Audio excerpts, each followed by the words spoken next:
ಆಗೋ ತನಕ ಮಾತ್ರ ಭಾರಿ ಹತ್ತಿರ ಸುಳಿದಾಡ್ತಾ ಇರ್ತಾರೆ. ಕೆಲವು ವಿದ್ಯಾರ್ಥಿಗಳು ಪರೀಕ್ಷೆ ಆಗೋ ತನಕ ತುಂಬ ಹತ್ತಿರದಲ್ಲಿರ್ತಾನೆ. ಪರೀಕ್ಷೆ ಆದಮೇಲೆ ನೀವು ಯಾರೋ ನಾವು ಯಾರೋ ಎಲ್ಲೆಲ್ಲೋ ಗೊತ್ತೂ ಆಗೋದಿಲ್ಲ. ಆಮೇಲೆ ದಾರಿಯಲ್ಲಿ ಸಿಕ್ಕಿದ್ರು ಆಕಾಶ ಮಾತ್ರ ಕಾಣ್ತಾ ಇರುತ್ತೆ, ಅವ್ರಿಗೆ ನೆಲನೇ ಕಾಣ್ತಾ ಇರೋದಿಲ್ಲ. ವಿದ್ಯಾರ್ಥಿಗಳು ಅಂತಲ್ಲ, ಯಾರೇ ಆದರೂ, ನಾನು ಸುಮ್ಮನೆ ವಿದ್ಯಾರ್ಥಿಗಳು ಅಂತ ನೆನಪಾಗಿದ್ದಕ್ಕೆ ಹೇಳಿದೆ. ಆದರೆ ಕೆಲವರು ಹಾಗಲ್ಲ, ಕ್ಲಾಸಲ್ಲಿ ತುಂಬ ತರಲೆಗಳಿರ್ತಾರೆ, ಅಥವಾ ಕಿರಿಕಿರಿ ಮಾಡ್ಕೊಳ್ಳೋರು ಇರ್ತಾರೆ, ಅಥವಾ ಏನು ಕಲಿಯುವುದೇ ಇಲ್ಲ ಅಂತಿರುತ್ತೆ. ಆದರೂ ಅವರಿಗೊಂದು ವಿಶ್ವಾಸ ಇರುತ್ತೆ, ಇನ್ಯಾವತ್ತೋ ಸಿಕ್ಕಿದಾಗಲೂ ಅತ್ಯಂತ ಪ್ರೀತಿಯಿಂದ ಮಾತಾಡಿಸ್ತಾರೆ. ಆ ಗುಣ ನಮ್ಮಲ್ಲಿ ಯಾವಾಗಲೂ ಇರಬೇಕು.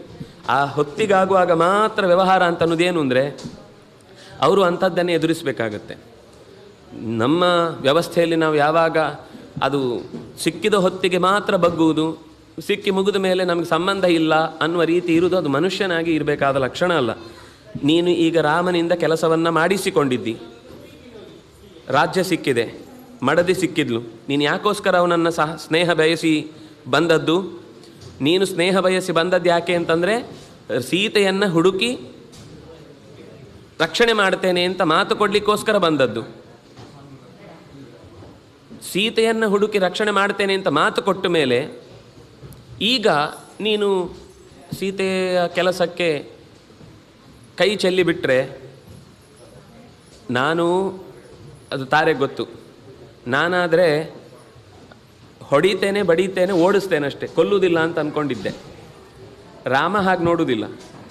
ತಪ್ಪು ಮಾಡಿದಾಗ ತೀರ ಅದು ದಂಡನೆಗೆ ಯೋಗ್ಯ ಅಂದಮೇಲೆ ದಂಡನೆ ಕೊಡ್ತಾನೆ. ಹಾಗಾಗಿ ಸ್ಯಾದಧರ್ಮೋ ಹೆಕರೇಣ ತ್ವಾಂಚ ಹಿಂಸ್ಯಾತ್ ವಿಮಾನಿತಃ, ಕೊಟ್ಟ ಮಾತನ್ನು ನೀನು ಉಳಿಸಿಕೊಳ್ಳಿಲ್ಲ ಅನ್ನುವ ಕಾರಣಕ್ಕೆ ಸ್ವಲ್ಪವೂ ನಿನ್ನ ಮೇಲೆ ಕರುಣೆ ತೋರದೆ ನಿನ್ನ ಮಿತ್ರ ಅಂತಾದರೂ ತಪ್ಪು ಮಾಡಿದಾಗ ರಾಮ ಶಿಕ್ಷೆ ಕೊಟ್ಟೇ ಕೊಡ್ತಾನೆ. ಅದನ್ನು ಎದುರಿಸಲಿಕ್ಕೆ ನೀನು ಸಿದ್ಧನಾಗಿರಬೇಕಾಗುತ್ತೆ. ಹಾಗಾಗಿ ರಾಮನ ಹತ್ರ ಪೆಟ್ಟು ತಿನ್ನುವ ಕಾರ್ಯಕ್ರಮ ಇಟ್ಕೊಳ್ಬೇಡ. ಸೀದಾ ಈ ಕೂಡಲೇ ನಿನಗೇನೆಲ್ಲ ಪ್ರವೃತ್ತಿಯ ಮೂಲಕ ಸೀತೆಯನ್ನು ಹುಡುಕಾಟಕ್ಕೆ ನಡೆಸಲಿಕ್ಕೆ ಬೇಕೋ ಅದನ್ನು ಮಾಡು ಅಂತ ಹೀಗೆ ಹೇಳಿ